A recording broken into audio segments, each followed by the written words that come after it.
इस रोमांचक कहानी की शुरुआत होती है एक बहुत ही बदसूरत लेडी को दिखाते हुए। उसका चेहरा इतना ज्यादा खराब था कि कोई भी उसके पास ही नहीं आता था। दरअसल ये लेडी कोई नॉर्मल इंसान नहीं बल्कि एक खतरनाक वैम्पायर है जो कि इसी तरीके से गुफाओं में रहकर अपना जिंदगी काट रही थी। इस वैम्पायर का काम होता है आते जाते लोगों के ऊपर हमला करना और उनका ब्लड पीना। लेकिन इस वक्त वो वैम्पायर बहुत ही ज्यादा पेन में होती है क्योंकि वो एक डिलीवरी करने वाली थी। उसे तुरंत ही एक बच्चा पैदा हो जाता है जो उसी की तरह एक वैम्पायर होता है। हालांकि सारी मदर्स अपने पैदा हुए बच्चे को देखकर बहुत ज्यादा खुश होती है, लेकिन वो वैम्पायर लेडी अपने बच्चे को देखकर बिल्कुल खुश नहीं थी क्योंकि यहाँ पर उस वैम्पायर ने एक प्रेडिक्शन सुनी होती है कि उसी का बेटा बड़ा होकर अच्छाई के रास्ते पर चलेगा और अपने ही फादर को जान से मार देगा जो दुनिया के सबसे बड़े वैम्पायर हैं। इसी बात को सोचते हुए वैम्पायर लेडी ने डिसीजन लिया कि वो अपने बेटे को भी जान से मार देगी। इसीलिए वो एक चाकू निकालती है और अपने बेटे की बॉडी में घुसाने लग जाती है। लेकिन वो इससे आगे बढ़ती तभी गुफा के अंदर चर्च के काफी सारे फादर आ जाते हैं जो कि उस बच्चे को बचाने आए थे।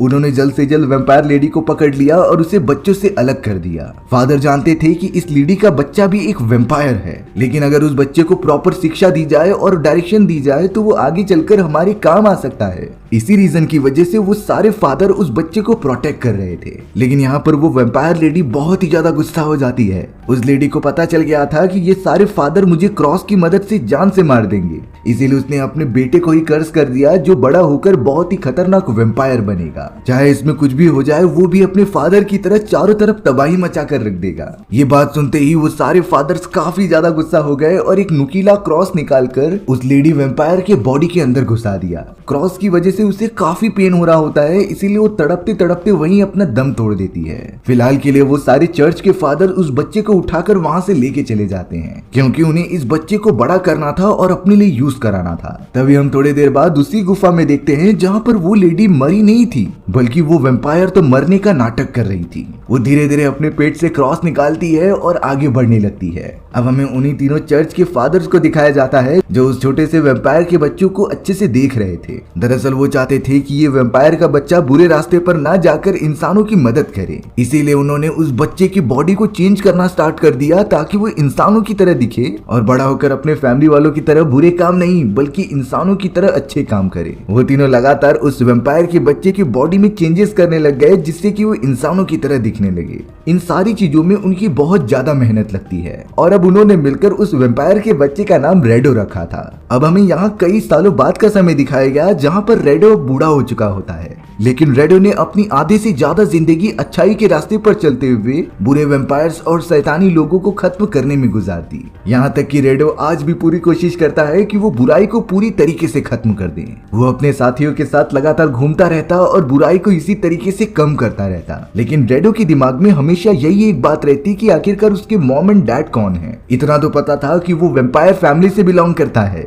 लेकिन उसे आखिरकार अपनी डार्क सच्चाई जाननी थी। अब हमें रेडो अपने साथियों के साथ दिखाया जाता है जो लगातार विलार्ड नाम के एक खतरनाक वैम्पायर के पास जा रहा था। विलार्ड इतना ज्यादा बेरहम होता है कि वो किसी भी इंसानों को जिंदा ही नहीं छोड़ता। लेकिन अब रेडो जल्द से जल्द विलार्ड के पास पहुंचकर उसे वो लिक्विड देने के लिए कहता है जिसे पीने के बाद वैम्पायर्स को इंसानों का ब्लड पीने की कोई जरूरत नहीं होती थी, यानी कि वैम्पायर्स की इच्छा पूरी तरीके से खत्म हो जाती। और रेडो इसीलिए ऐसा कर रहा था क्योंकि वो भी एक वैम्पायर होता है, लेकिन वो किसी भी इंसान को ना तो मारना चाहता था और ना ही उनका खून पीना चाहता था। इसीलिए रेडो विलार्ड के पास आकर वो मैजिकल लिक्विड मांगने लगा।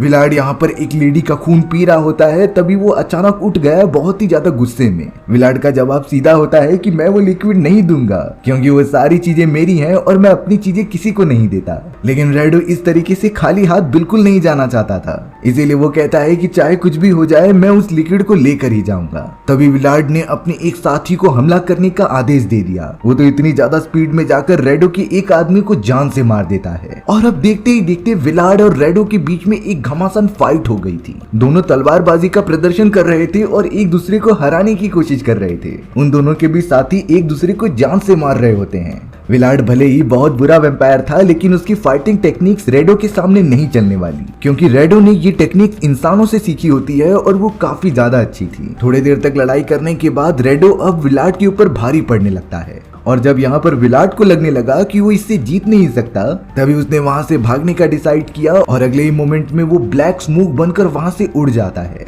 यानी कि विलाड अब चला गया है तो रेडो उस मैजिकल लिक्विड को जाकर ले लेता है। रेडो ने भी देखा कि उसके इतने सारे आदमियों में से सिर्फ एक ही आदमी बचा है, यानी कि उनका भी नुकसान बहुत ज्यादा हुआ था। जब रेडो अपने साथी के साथ वहाँ से जाने लगा तभी उनके सामने एक और वेम्पायर अपीयर हो जाती है। ये वेम्पायर रेडो से कह रही थी कि तुम इस तरीके से यहाँ से नहीं जा सकते, तुम्हारे अंदर जो बुराई है मैं उसे आराम से देख सकती हूँ, लेकिन ऐसा लग रहा है कि तुम्हारा ब्रेन वॉश किया गया है। रेडो तो उस वेम्पायर से पूछने लगा कि आखिर तुम कौन हो। तब जाकर वो लेडी बताती है कि मैं विलाड की वाइफ हूँ और मैं इस तरीके से तुम्हें वो लिक्विड लेकर नहीं जाने दे सकती। लेकिन जब वो फीमेल वेम्पायर रेडो के काफी पास आती है तभी उसे पता चल गया था कि ये और कोई नहीं बल्कि मेरा बेटा है।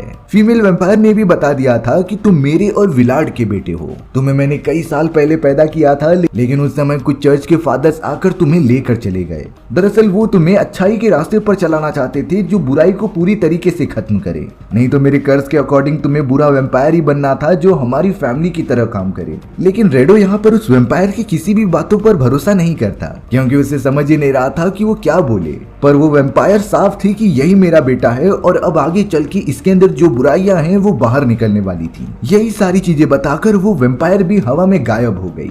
रेडो तो कैसे भी लिक्विड ले लेता है और अपने साथी के साथ वहाँ से जाने लगता है, लेकिन रेडो सोच रहा था कि हमें इस महल को थोड़ा सा एक्सप्लोर कर लेना चाहिए। वो दोनों लगातार आगे बढ़ते रहते हैं तभी एक जेल के अंदर एक बहुत ही ब्यूटीफुल लेडी मौजूद थी। उस लेडी का नाम हेलिना था जो अपनी बेटी के साथ वहाँ पर छुपी हुई होती है। हेलिना लगातार रेडो से रिक्वेस्ट करने लगी थी कि प्लीज मुझे और मेरी बेटी को बचा लो, नहीं तो वो बुरा वेम्पायर विलाड यहाँ आकर हम दोनों को खत्म कर देगा।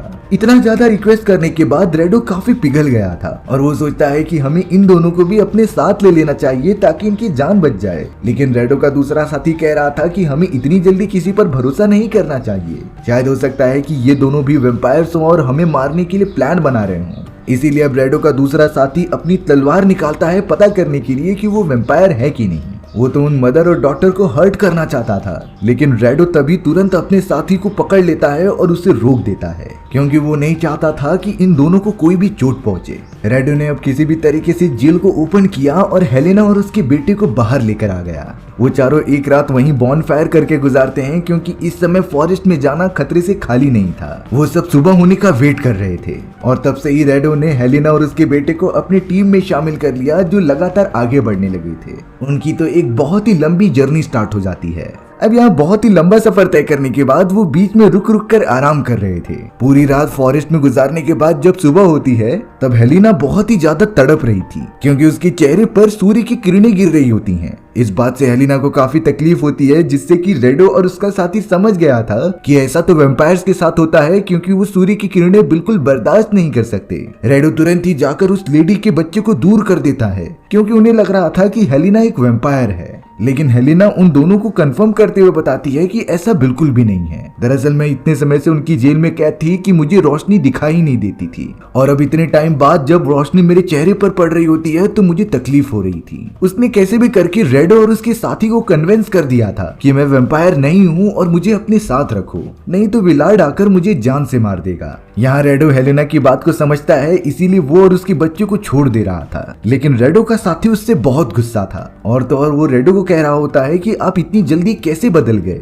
वो रेडो कहाँ गया जो शैतानों और वेम्पायर्स को तुरंत ही देखकर खत्म कर देता, लेकिन रेडो ने अपना मन बना लिया था और वो इन दोनों की प्रोटेक्शन जरूर करेगा। ये सारी चीजें देखने के बाद रेडो का वो साथी उसे हमेशा के लिए छोड़कर अपने दूसरे रास्ते पर चला जाता है क्योंकि वो इस तरीके से रेडो के साथ नहीं रह सकता था। अब ये सारी चीजें क्लियर होने के बाद रेडो लगातार फॉरेस्ट के रास्ते से आगे बढ़ता रहता है। वो अपना मोस्ट ऑफ द सफर रात के समय ही करते थे क्योंकि हेलेना को सूर्य की किरणों से तकलीफ होती थी, लेकिन उनका सफर अभी बहुत ज्यादा लंबा था। अब हेलेना यहाँ पर जब एक रात सो रही थी तो रेडो ने तुरंत ही उसके पैर पर काटे जाने का निशान देखा। दरअसल ये निशान विलाड का ही होता है जिसने कि शायद हेलेना को काट लिया और उसे वेम्पायर में कन्वर्ट कर दिया। रेडो को समझ जाता है कि हेलेना शुरुआत से उससे झूठ बोल रही थी क्योंकि वो भी अब एक वेम्पायर में कन्वर्ट हो चुकी है। हेलेना बहुत ही ज्यादा रोने लगी और बोलती है कि मैं मजबूर थी क्योंकि अगर मैं पहले बता देती कि मैं वेम्पायर हूँ तो तुम सब मेरी मदद बिल्कुल नहीं करते। रेडो तुरंत ही साइड में पड़ी हुई तलवार तलवार उठाता है और हेलिना को मारने चला जाता है। हेलिना तो अपने बेटे के लिए उसे जान से छोड़ने के लिए कह रही थी, क्योंकि मेरे जाने के बाद उसका कोई नहीं रहेगा।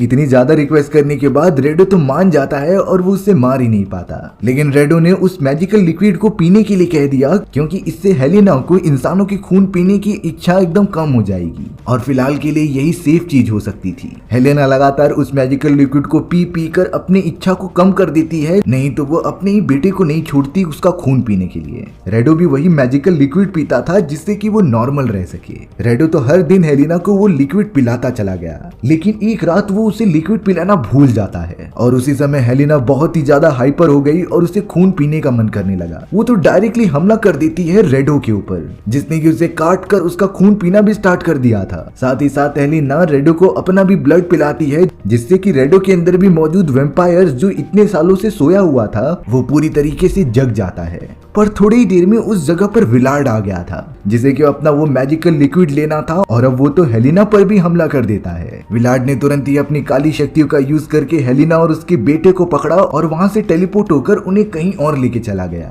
यहाँ रेडो बहुत ही ज्यादा तकलीफ में होता है और वो वैम्पायर पूरी तरीके से बन चुका था। रेडो बहुत ही ज्यादा कमजोर होकर पूरे फॉरेस्ट में घूमने लगा और थोड़ी देर के अंदर उसे अपना वही साथी मिल जाता है जो उसे छोड़कर चला गया था। रेडो तुरंत ही अपने साथी के पास जाकर उसे सारी बातें बताता है कि कैसे हेलिना ने उसे धोखा दिया। वो रियलिटी में एक वैम्पायर थी, लेकिन उसने ये सारी चीजें मुझसे छुपाई। रेडो के साथी को इस बात का बहुत बुरा लगता है, लेकिन वो अब कुछ कर नहीं सकता था, क्योंकि इन सारी चीजों के बारे में उसने रेडो को पहले भी इन्फॉर्म किया होता है। लेकिन रेडो ने उसकी बिल्कुल भी बात नहीं मानी और अब रेडो का साथी अपनी अकेले सफर पर निकल चुका है, जहां पर उसे किसी की जरूरत नहीं। यानी कि रेडो इस क्रिटिकल कंडीशन में एकदम अकेला हो चुका था और अब तो उसे कोई सपोर्ट करने वाला भी नहीं है। यहाँ रेडो ने तुरंत ही अपने साथी के पास जाकर कहा कि तुम मुझे जान से मार दो, क्योंकि मैं फिर से एक वैम्पायर बन रहा हूँ और लोगों को जान से मारकर मैं उनका खून पीना नहीं चाहता, इसीलिए मुझे हमेशा के लिए खत्म कर देना ही अच्छा होगा। बहुत ज्यादा रिक्वेस्ट करने के बाद रेडो का वो साथी मान जाता है और अब रेडो के लेटने के बाद उसका साथी एक नुकीला हथियार लेकर उसकी बॉडी में घुसा दे रहा था। लेकिन इस खतरनाक हमले के बाद भी रेडो की जान ही नहीं जाती। इस बात से रेडो का साथी और खुद रेडो भी एकदम चौंक गए थे। उन्हें समझ ही नहीं रहा होता कि ऐसा कैसे हो सकता है। तभी अचानक पीछे की तरफ से रेडो की मदर आ जाती है और उसने तुरंत ही उसके साथी को जान से मार दिया और अपने बेटे रेडो के पास आकर कहती है कि तुम इसीलिए नहीं मरी क्योंकि तुम इमॉर्टल हो, यानी कि तुम्हें कोई नहीं मार सकता। इस तरीके की तुम्हारे अंदर काफी सारी शक्तियां हैं जिसे कि तुमने कभी एक्सप्लोर ही नहीं की। लेकिन अब रेडो की मदर कहती है कि मैं तुम्हारी मदद करूंगी। वो तुरंत ही रेडो को टेलीपोर्ट करा के अपने अड्डे पर लेकर चली गई और साथ ही साथ ये डिसीजन लिया कि वो अपने बेटे को एक शैतान बनाकर रहेगी। उसने अपने बेटे के सारे जख्मों को ठीक किया और उसकी ट्रेनिंग स्टार्ट कर दी, जिसमें कि वो उन सारी शैतानी शक्तियों को सीखेगा जिसके लिए उसे पैदा किया गया होता है। एक तरीके से रेडो की मदर उसका माइंड कंट्रोल करने लगी थी और उससे जो चाहे वो कराने लगी थी। रेडो भी एकदम आउट ऑफ कंट्रोल होकर वही चीजें करने लगता है जो उसकी मदर सिखा रही होती है। धीरे धीरे करके उसकी शक्तियां इतनी ज्यादा बढ़ गई कि वो अब आधा शैतान और आधा वैम्पायर बन चुका था। उसके अंदर जो बुराइयां नहीं थी वो अब लगातार आने लगी होती हैं, जिससे कि उसने अपने मदर द्वारा सिखाई गई सारी स्किल्स अपना ली और उन स्किल्स को अच्छे से यूज करके काफी ज्यादा ताकतवर हो गया। रेडो जो लोगों को शैतानों से बचाया करता था, वो अब खुद ही मासूम लोगों को ढूंढ ढूंढ कर उन्हें जान से मार रहा है। यानी कि उसके अंदर का शैतान अब पूरी तरीके से जाग चुका है जो बचपन से सोया हुआ था और शायद रेडो की मदर यही चाहती थी। लेकिन यहाँ इतनी सारी चीजें हो जाने के बाद भी रेडो को हेलिना की याद आ रही थी। वो बहुत ही ज्यादा अकेला महसूस कर रहा था क्योंकि इतने कम समय में वो हेलिना को पसंद करने लगा था और अब रेडो किसी भी तरीके से हेलिना के पास जाना चाहता है। इसीलिए एक रात रेडो अपनी ही मदर को चकमा देकर वहां से भाग निकला हेलिना को ढूंढने के लिए। लेकिन लगातार सर्च करने के बाद भी उसे ना तो विलार्ड मिलता है और ना ही हेलेना। वो बहुत ही ज्यादा अकेला हो गया था और इसी तरीके से कई साल बीत जाते हैं। रेडो बहुत ही ज्यादा डिप्रेशन में रहता और यही डिप्रेशन उसे गुस्सा दिलाती। इसीलिए अब उसने डिसाइड किया कि वो अपनी खुद की एक टीम बनाएगा जिनके साथ कुछ बातें करके वो बहुत ही ज्यादा बिजी रहे और अगर उसकी अच्छी टीम बन गई तो वो विलार्ड से लड़ाई करके हेलिना को छुड़ा सकता है।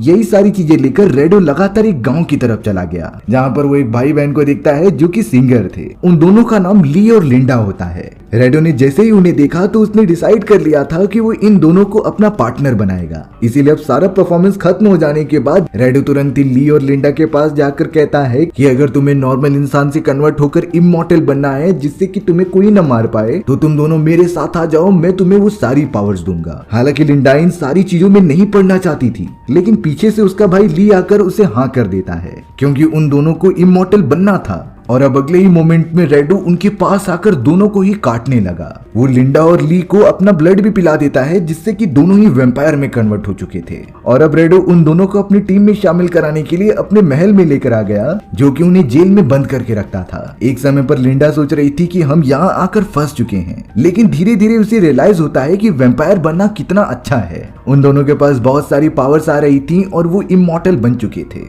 रेडो तो अलग अलग इंसानों को पकड़कर वहां पर लेकर आता ताकि वो दोनों उसे खाकर अपना पेट भर सके। साथ ही साथ वो ली और लिंडा को अपनी ही तरह काली शक्तियां सिखाने लगा जिससे वो और भी ज्यादा ताकतवर हो जाएं और उसकी पूरी तरीके से मदद करे विलाट से लड़ाई करके हेलिना को छुड़ाने के लिए। इतना समय बीतने के बाद तो ली और लिंडा पूरी तरीके से वैम्पायर में कन्वर्ट हो चुके थे। उनके अंदर इतनी भी एबिलिटीज आ जाती हैं कि वो खुद बाहर निकलकर अपना शिकार ढूंढते और बड़े मजे से उनका खून पीते। धीरे धीरे उनकी शक्तियां रेडो की लेवल की होने लगी थी क्योंकि वही उन्हें ट्रेनिंग दे रहा था। और अब रेडो को लग रहा होता है कि ये दोनों मेरी टीम में आ चुके हैं तो मुझे अब कोई नहीं हरा सकता।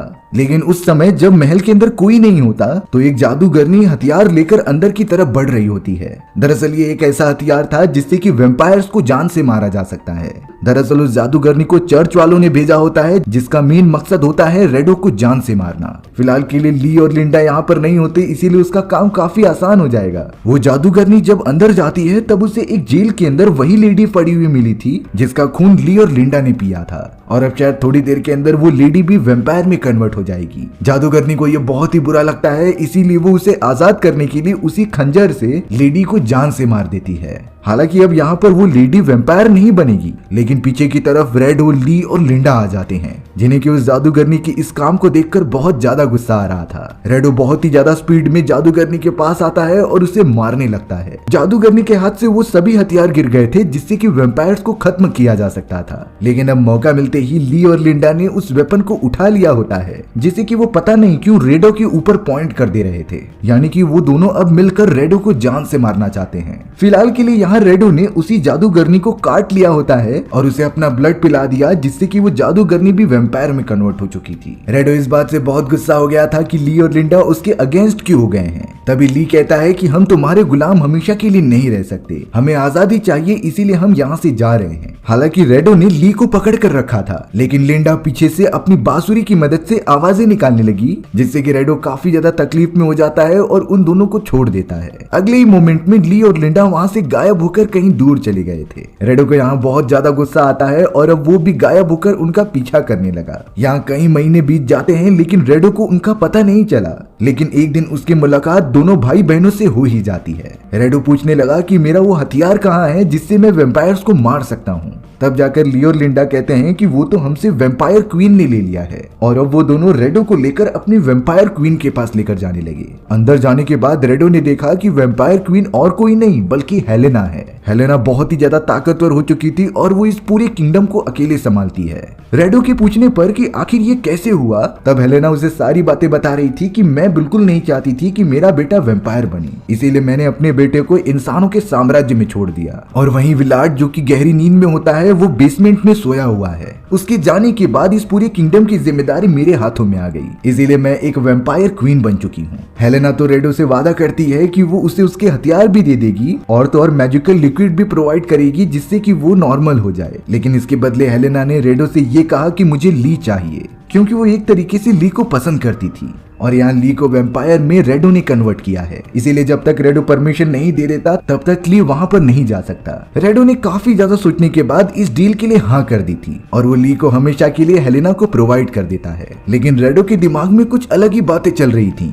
वो मौका मिलते ही बेसमेंट के अंदर घुस जाता है और उस ताबूत के पास आ जाता है जहाँ पर विलाट गहरी नींद में सोया हुआ था। विलाट वहां से बाहर न निकल सके इसके लिए एक पवित्र तलवार उसके साइड में रखी हुई होती है। रेडो पता नहीं क्या सोच रहा था और अब उसने वो तलवार जानबूझकर निकाल दी। इसकी वजह से विलाट अब जिंदा हो गया और काफी जोर से चिल्लाने लगा, लेकिन रेडो जानता था कि वो क्या कर रहा है। रेडो ने उसी तलवार की मदद से विलाट यानी कि अपने फादर को ही जान से मार दिया। वो बार बार हमला करते ही रहता है जिससे कि विलाट बच ना पाए। और अब शायद सालों पहले जो प्रेडिक्शन हुई थी वो सही हो चुकी होती है, जहाँ पर ये बोला गया था कि रेडो ही अपने फादर का कातिल बनेगा, यानी कि सारी बातें सच हो रही हैं। हेलेना को जब इन सारी चीजों के बारे में पता चला तब तक काफी देर हो चुकी थी और अब तो रेडो हेलेना के पास आ जाता है उसे भी जान से मारने के लिए। उसने हेलेना को काफी चोट पहुंचाने की कोशिश भी की, लेकिन तभी हेलेना के पास वो वेपन होता है वेम्पायर्स को खत्म करने वाला और वो उसी वेपन की मदद से रेडो के पैर में हमला कर देती है। रेडो इन सारी चीजों से बहुत ही ज्यादा कमजोर हो चुका था, हालांकि उसकी जान नहीं गई होती क्योंकि ये वेपन उसके पेट में हमला करना चाहिए था। रेडो को इस बात से बहुत गुस्सा आता है और वो अपने दूसरे वेपन की मदद से हेलेना को काफी चोट पहुंचाते हुए उसका गला ही काट कर अलग कर देता है, यानी कि रेडो ने अपना बदला ले लिया था। लिंडा अब रेडो की मदद करती है बाहर लेकर जाने में क्योंकि वो चल भी नहीं पाता, लेकिन रेडो ली और लिंडा से भी काफी नाराज होता है। इसीलिए उसने लिंडा से कहा कि मैं तुम्हारा मास्टर अब नहीं हूँ, तुम पूरी तरीके से आजाद हो और जहाँ चाहे वहाँ जा सकती हो। लिंडा भी ये सुनकर बहुत ही ज्यादा खुश हो गई,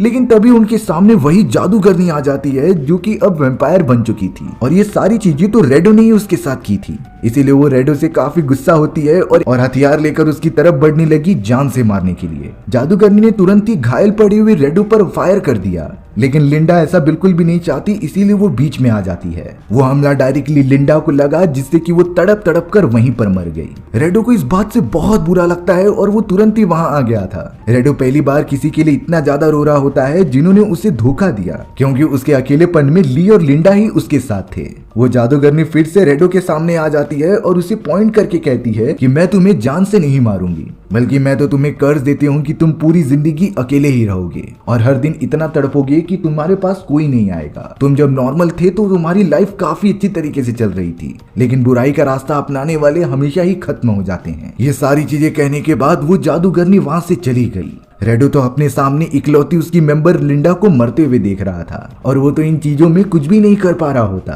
रेडो को पता होता है कि वो इमॉर्टल है, यानी कि उसकी मृत्यु कभी नहीं हो सकती और जादूगरनी के कर्ज के अकॉर्डिंग वो अपनी पूरी जिंदगी अकेला ही रहेगा। इससे बड़ी सजा रेडो को कभी नहीं मिल सकती थी। तब जाकर रेडो ने सोचा कि बुरे काम का बुरा ही नतीजा होता है और तभी हमारी ये एडवेंचरस कहानी यहीं खत्म हो गई। सो व्यूअर्स, आपको ये स्टोरी कैसी लगी कमेंट सेक्शन में बताना भूलना मत, और अगर आपको मेरा एक्सप्लेनेशन 1% भी अच्छा लगा होगा ना तो वीडियो को लाइक एंड चैनल को सब्सक्राइब जरूर कर देना। मिलते हैं इसी तरीके के मजेदार वीडियोस में, तब तक के लिए बाय बाय।